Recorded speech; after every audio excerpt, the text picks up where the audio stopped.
How's it going, everyone? I'm R. Felix Finch, the broke law student, and let's talk about all the costs of going to law school that occur before you step foot on your campus of choice. I'm going to go through and talk about what each step of this process should have cost me on paper and compare it to what it did cost me because of my circumstances. Now, the broke law student isn't just a gimmick. With a taxable income for the year 2023 of $4,048, down from the previous year's $9,780, thanks gig economy, I believe it cannot be overstated just that I'm not poor, son. I'm destitute. Luckily, LSAC, as much as they are a monopolistic racket, do have fee waiver programs to help even the field somewhat. Those are available at 2 levels, and I'll give you the current 2025 numbers if you wish to see if you qualify. For 2025, the lower tier, known as Tier 2, it's available to independent students making somewhere between 235 to 260% of the federal poverty guidelines, which for an independent applicant with a household of one is an annual income of $36,777.50 to $40,690, and an independent applicant who has a household of 4, like say a partner and 2 children, that's an annual income of $75,552 to $83,590. The formula is a bit more complicated if you're a dependent, in which case your parents' income is also factored in. And I'm not personally sure if it's just you or the entire household counted in calculations, so please reach out to LSAC about that. Now, any independent applicant making under 235% of the federal poverty guidelines, so less than the amounts I said earlier, you can qualify for the higher tier, which is known as Tier 1. Now, it is important to note that as per LSAC, the income levels outlined do not guarantee approval, and the criteria also include maximum assets and cash balance levels, and other factors LFAC may consider at its sole discretion. And the waivers are available to U.S. residents, including non-citizens and Canadian residents. But again, check LSAC's website for details. Now that's great, but I'm sure you're wondering what exactly the fee waivers get you, and I'm glad you asked. Both tiers come with a 1-year subscription to LawHub Advantage, which, while having a few different uses, is primarily going to be notable for being absolutely necessary if you wish to use LSAC's application status tracker and get alerts for when your applications see movement. Like I said, the schools you apply to should send out their own status trackers, but this is a amalgamated one. And it's key to note that this 1-year subscription is for a 2-year waiver, so you will need to pay the $120 annual fee if it expires before the end of your application cycle. Both tiers also come with a 5-year subscription to the Credential Assembly Service, which is the service that gathers your transcripts and letters of recommendation and calculates your UGPA and then sends that report off to the law schools. The service itself is $215 before we even get to individual reports, which I'll address in a moment. But at a baseline, you're already saving $335 by being poor before we even get to the differential benefits. For example, the Tier 2 waiver comes with 1 LSAT, complete with score preview, a $293 value, and 3 Credential Assembly Service reports, which at $45 a piece adds $135 for a total $763 at Tier 2 fee waiver. And Tier 1, which I was awarded, doubles the test and reports for 2 LSATs with score preview and 6 CAS reports, totaling a savings of $1,191 before I even take my first test. So let's just take the value of the subscriptions and the tests. I'll leave out the CAS reports for now. So I start with saving $921 before I even fill out my first application. So that gives us a theoretical cost of $921 and an actual cost of nothing. Now, it's important to mention that every school has their own application fee. If you want to know in advance, you can check out the 509 reports, which will have the application fee posted on it. And to be fair, some schools have no applications fee. In fact, of the schools that I applied to, the ones that would not have had an application fee either way are Rutgers, Southern Methodist University, UC Davis, UC Los San Francisco, Richmond, Northeastern, St. John's, both Arizona's state and University of Indiana in Bloomington, Baylor, Iowa, Washington and Lee, GW, Texas A&M, and Washington University in St. Louis. All other fees fell between $40 and $85, with there being an outlier in Chicago at $90. And the CAS report I mentioned earlier, you need one for each school you apply to. So add $45 to every time you look up an application's cost. That said, something you're absolutely going to want to do this cycle is hunt for fee waivers. They do exist.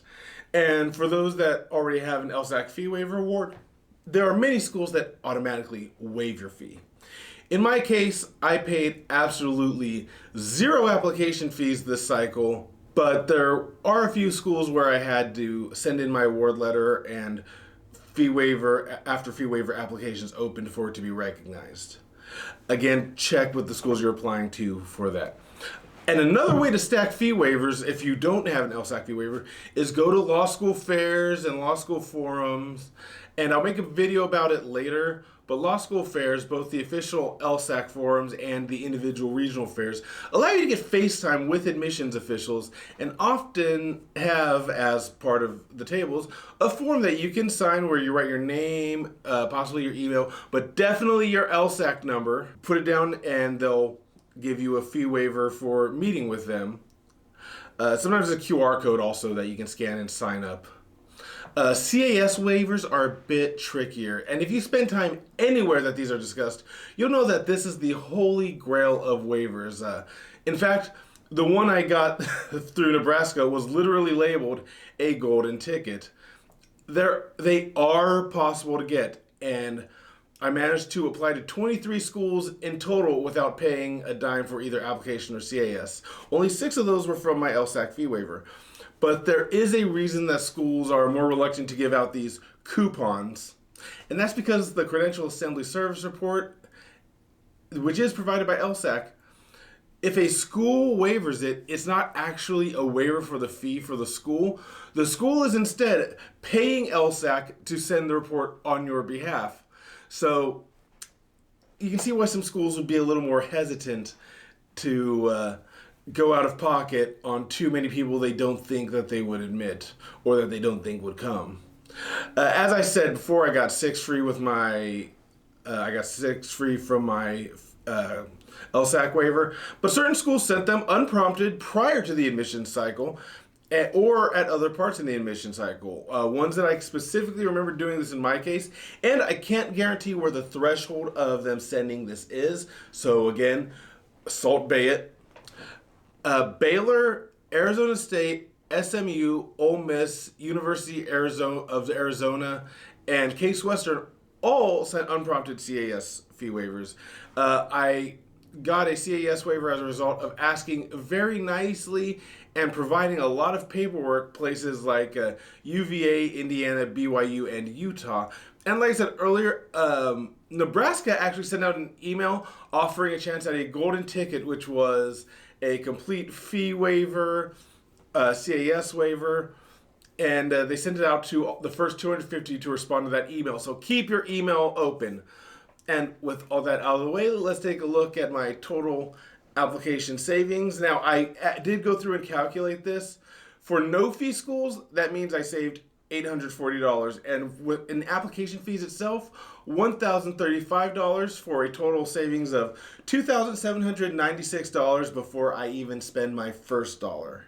After those 23 schools I applied to for free, that left me with 26 other schools for which I needed to pay the $45 CAS report fee. $45 to send an email is a bit ridiculous, and adding those together, that meant I saved $1,435 in application fees while still having to pay $1,170 in CAS reports for a theoretical cost of $5,401 and an actual cost of $1,170. That said, I did also have to pay for a Law Hub Advantage since it expired prior to my application cycle. I got a fee waiver for my LSAC cycle. I took 2 more LSATs at $248 each, so that's another $616. So, at the end of my application cycle, going into deposit season, that means out of a theoretical cost of $6,017, I only actually paid $1,178. Now, something else that you really aren't told about, but is often in the instructions when you fill out your application, so, read the application. You're about to be a lawyer. Read. And that's seat deposits. And it varies from school to school and is a system that I understand the need for, but it's also kind of broken. I personally firmly believe that all schools should give you the option of signing a binding agreement with the provision that you withdraw any other active applications in lieu of a deposit. And I will say that is an option for some places. In my case, I was offered the option by GW and Rutgers. But deposits themselves can otherwise vary wildly. The 2 schools I did end up depositing at, mainly due to the lack of surety behind my status within Grad Plus. It was a $400 deposit and a $1,500 deposit. One of those being 2 $200 payments due April 15th and June 15th. April 15th and June 1st.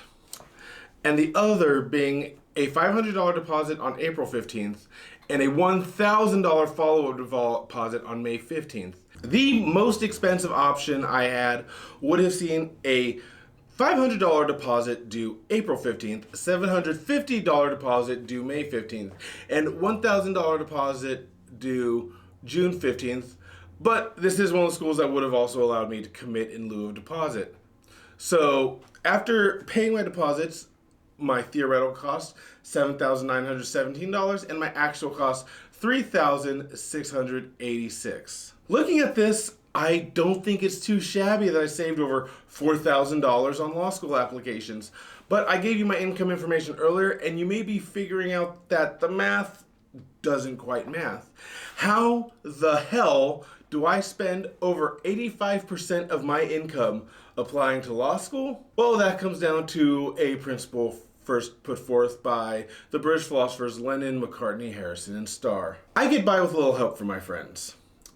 Throughout this process, I have been so incredibly lucky to have people in my life that aren't my family that believe in my potential and who saw my hard work and threw a few bucks my way so that I could even be in the position I am now, where I have a GoFundMe set up to help me even afford to move to law school, brooklawstudent.com.